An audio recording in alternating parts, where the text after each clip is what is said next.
Divij lab ये इसका इस दौर का नया हाई है। दिवीज लैब रचना जी कैसे अप्रोच करेंगे आप दिवीज लैब को? फार्मा के सिवा और कुछ केमिकल स्टॉक्स के सिवा इस वक्त एनबीएफसीज पे, बैंक्स पे प्रेशर है, डे लो पर ट्रेड कर रहे हैं। रिलायंस अगर आप देखें कहीं ना कहीं एक मददगार है, लेकिन फार्मा में अच्छी खासी स्ट्रेंथ है। दिवीज को कैसे अप्रोच करेंगे आप? 4488 इन फ्यूचर्स। जी, बिल्कुल सही बात है। और फार्मा अगर आपने नोट किया, it is the sector of the day also, अभी नंबर 1 है सेक्टरल उसमें अगर आप देखेंगे तो। एंड दिवीज लैब का चार्ट मल्टीपल डे से बहुत बढ़िया चला हुआ है। एंड कोई ये जरूरी नहीं है कि यहाँ पे खत्म हो जाए, हालांकि 4-5 दिन की पुरानी मूवमेंट है, तो अगर फ्रेश पोजीशन बना रही है तो थोड़ा एसएल पीछे जाएगा और 4500 के आसपास, 4400 के आसपास रहेगा एसएल। एंड अगर किसी का ऑलरेडी पोजीशन है तो 4400 तक आप एसएल को ट्रेल कर सकते हैं। ऊपर वाली साइड पे देयर इज ऑल चांसेस कि ये 4500 को क्रॉस करके 4550 एंड 4600 की तरफ जा सकता है फ्यूचर्स के हिसाब से। साहब, हाँ डायरेक्टर साहब, ज़रा आज केमिकल्स का दिन है। सबसे पहले लेके आइए स्क्रीन पर जेबी केमिकल्स फार्मा। यहाँ पर चंदन जी आपसे टिप्पणी चाहेंगे, क्योंकि आप मोमेंटम बहुत बढ़िया तरीके से चेक करते हैं। कुछ समय पहले हमारे सिस्टर चैनल पर खबर चली कि एनपीपीए, जो सरकारी नेशनल फार्मास्यूटिकल प्राइसिंग अथॉरिटी है, उन्होंने रैनिटिडीन, आइब्यूप्रोफेन, इन दोनों के प्राइसेस में 50% वृद्धि एक टाइम के लिए अलाउ की है। जेबी केमिकल्स हमारे देश की सबसे बड़ी रैनिटिडीन मैन्युफैक्चरर है और उसके स्टॉक पर बहुत ही अनुकूल असर पड़ता हुआ। चंदन जी, इससे पहले कि ये हाथ से निकले, आप यहाँ पर 1757 पर अपनी नज़र डालिए। फिलहाल 4% ऊपर है ये काउंटर। कि सबसे पहले तो लेने की सलाह रहेगी, उसके बाद लेवल पे डिस्कस करते हैं। देखिए, हम पूरे केमिकल और फर्टिलाइजर सेक्टर में पॉजिटिव है और ये काउंटर लगातार पिछले 5 महीने से higher top higher bottom formation बना रहा है। और आज का जो मोमेंटम है, मेरे हिसाब से इसमें मौजूदा लेवल से और 8-10% की रैली बननी चाहिए, तो जरूर करंट लेवल पे ले। 1715-20 का स्टॉप लॉस रहेगा। 1850 तक के लेवल भी अब काउंटर छू सकता है। के सामने जो फिलहाल जेबी केमिकल्स पर वॉल्यूम है वो है 78,000 शेयर। डायरेक्टर साहब, आईओएल सीपी पर नज़र डलवाइए। यहाँ पर आपने बहुत बढ़िया प्राइसिंग देखी जो पकड़ी मानस जायसवाल साहब ने और चंदन वीरेन जी ने। एक और कंपनी जहाँ पर आपको नज़र डालना है वो फ़िलहाल इस स्पेस में आपको ट्रैक करती हुई दिखेगी, विनती ऑर्गेनिक्स। ये शो का सबसे पहला स्टॉक था जहाँ पर आपने बढ़िया मोमेंटम पकड़ा। इस पर एक बार नज़र डाल लेते हैं। मेरे ख्याल से दुनिया में पहले 3 प्रोड्यूसर्स में आइब्यूप्रोफेन में विनती ऑर्गेनिक्स आता हुआ दिख रहा है। प्राइस आपके सामने है लगभग 1900 रुपये। तो जेबी केमिकल्स, विनती ऑर्गेनिक्स और आईओएल सीपी इस खबर पर चलते हुए फार्मा स्पेस में। वीरेन जी। जी, आईओएल डे हाई पर शैल जी इस वक्त अगर आप देखें, इस बीच एक बैंक जिसको देख के शैल जी थोड़ा सा अगर आप देखें कॉन्फिडेंस बन रहा है, और इसने अगर आप देखें पिछली बार भी बैंक निफ्टी की डाउनसाइड में कोई पार्टिसिपेशन नहीं दिया था, और उसके जनक जो है, उस तथ्य के, उस फैक्टर को एनालाइज करने वाले जो एनालिस्ट हैं वो हमारे पैनल में भी हैं। पालवे साहब, इंडसइंड बैंक, इस स्टॉक को देखिए। आई मीन ये रत्ती भर भी अगर आप देखें इस डाउनसाइड में बैंक निफ्टी के पार्टिसिपेट करने को तैयार नहीं है।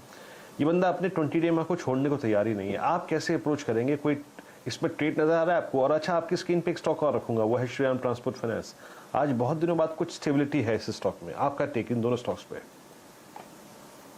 तो इंडसइंड बैंक में काफी अगर हम देखें पिछले 8-10 दिन का सेटअप, तो स्टॉक एक बेस बना के वहां पे कंटिन्यूसली ट्रेड कर रहा है और वो बेस को वॉयलेट नहीं कर रहा है, जो कि है करीब 1000 के आसपास।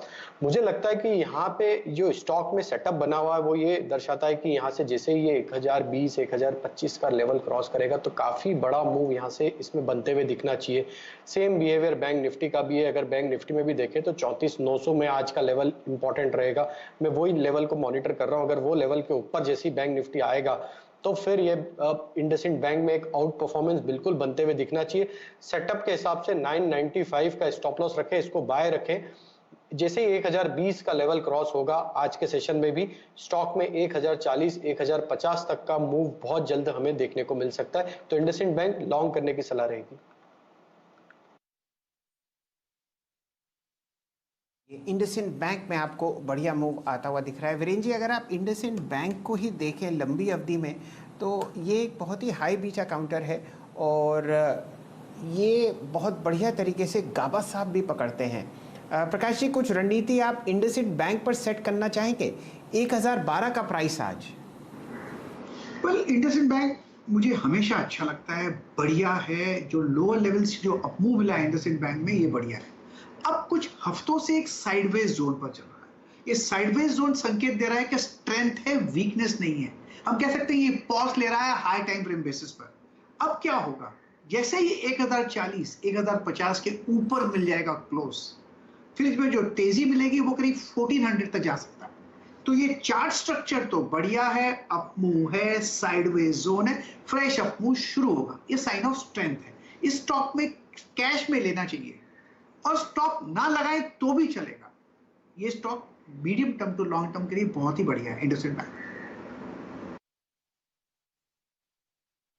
ये फिलहाल चार्ट चेक इस काउंटर पर होता हुआ। वीरेंद्र जी, आज का दिन जो है वो समर्पित है केमिकल स्पेस पर। एफएनओ में टॉप गेनर है नवीन फ्लोरीन। यहाँ पर हम लोग एक बाय कॉल ट्रैक कर रहे हैं आशीष चतुर्मुता साहब की तरफ से और असित जी की तरफ से। प्राइस है 3890 और 3.5% ऊपर। ग्रैन्यूल्स इंडिया 3% ऊपर ट्रेड कर रहा है 344 पर और ओबिंदो फार्मा में आप 2.25% की तेज़ी आते हुए देख रहे हैं। डायरेक्टर साहब, ज़रा लेके आइए स्क्रीन पर सुदर्शन केमिकल। वॉल्यूम और प्राइस एक्शन दोनों कैंडलस्टिक चार्ट पर बहुत ही बढ़िया तरीके से आपके सामने स्क्रीन पर आता हुआ दिख रहा है। 773 प्राइस है, गैप अप ओपनिंग हुई है। सबसे पहले यहाँ पर जुड़ेंगे चंदन तपड़िया साहब के पास। चंदन जी, वॉल्यूम और प्राइस दोनों शानदार। अब बताइए आप क्या कीजिएगा सुदर्शन केमिकल पर? जी सर जी, देखिए केमिकल फर्टिलाइजर सारे स्पेस पे हम पॉजिटिव है। नवीन फ्लोरो बात करें या फिर दीपक नाइट्रेट की बात करें, टाटा केमिकल की बात करें, तो ये पूरा सेगमेंट काफी अच्छा लग रहा है। और सुदर्शन केमिकल की आप बात करें तो यहाँ पे एक कुछ दिन पहले एक मेजर कंसोलिडेशन ब्रेकआउट हुआ था और उस ब्रेकआउट का जो मोमेंटम है अभी भी इंटेक्ट है। और स्पेशली आप देखोगे पिछले लगभग 45-50 दिनों से ये काउंटर एक रेंज में कामकाज कर रहा था और कल के दिन और आज के फॉलोअप से वो रेंज का ब्रेकआउट होकर new life time high territory में गया है। तो पॉजिटिव बायस बिल्कुल रहेगी। यहाँ पे 760-65 के आसपास के सपोर्ट रहेंगे। 800 तक के अपसाइड इस काउंटर में देखने को मिलने चाहिए। लगभग आप 24 लाख शेयर कल ट्रेड करते हुए देखे ब्रेकआउट वाले दिन सुदर्शन केमिकल्स में। और आप देखिए फिलहाल 9:35 हुए हैं। 20 मिनट के ट्रेड में आपके सामने जो वॉल्यूम है सुदर्शन में वो ऑलरेडी 13 लाख शेयर हो चुकी है। वीरेंद्र जी, आपकी टिप्पणी इस चार्ट स्ट्रक्चर पर? जी हाँ, एक बार जरा शैल जी इसका कैंडलस्टिक चार्ट देखते हैं, फिर मैं अगर आप देखें इस पे एक बार आऊँगा और इसके बेस पर और एक पैटर्न पे फोकस करना चाहूँगा। डॉक्टर साहब प्लीज़ सुदर्शन का एक बार आप कैंडलस्टिक चार्ट लेके आइए। आपकी स्क्रीन पर 776.70 का लेवल है और अगर आप इसको थोड़ा सा ब्रॉडर पर्सपेक्टिव में देखें और आपको जाना पड़ेगा करीब करीब 22 अप्रैल के आसपास। 22 अप्रैल, हालांकि ये फ्लैग था लेकिन अगर आप देखें ये एक्सटेंड हो गया। आप समझ लीजिए फ्लैग अमूमन इसका अगर ब्रेकआउट देना था तो 28 मई या फिर जून के फर्स्ट वीक में देता, लेकिन वहां पे एक अटेम्प्ट था लेकिन वो फेल हो गया था। आज ये पूरा स्पेस चल रहा है शैल जी। आज जो इसने लेवल निकाला है ना 752 का, वो एक बड़ा ब्रेकआउट और थ्रेशोल्ड पॉइंट है। अब मैं अगर इस पूरी रेंज का यानी फ्लैग का बेस मान के चलूँ तो वो है करीब करीब 630 के जोन में और उसका हाई है वो करीब 730 के जोन में। यानी 730 के ऊपर टेक्निकली 100 रुपए का स्विंग बनता है। टेक्निकली अगर आप देखें, अगर मैं इस पैटर्न पर फोकस करूं। पालवे साहब, आप उससे सहमत हैं? सुदर्शन केमिकल 781 उस 100 रुपए में अगर आप देखें तो करीब करीब आप समझ लीजिए कि 50 रुपए तो आ चुके हैं। बाकी के 50 रुपए पे आपका आउटलुक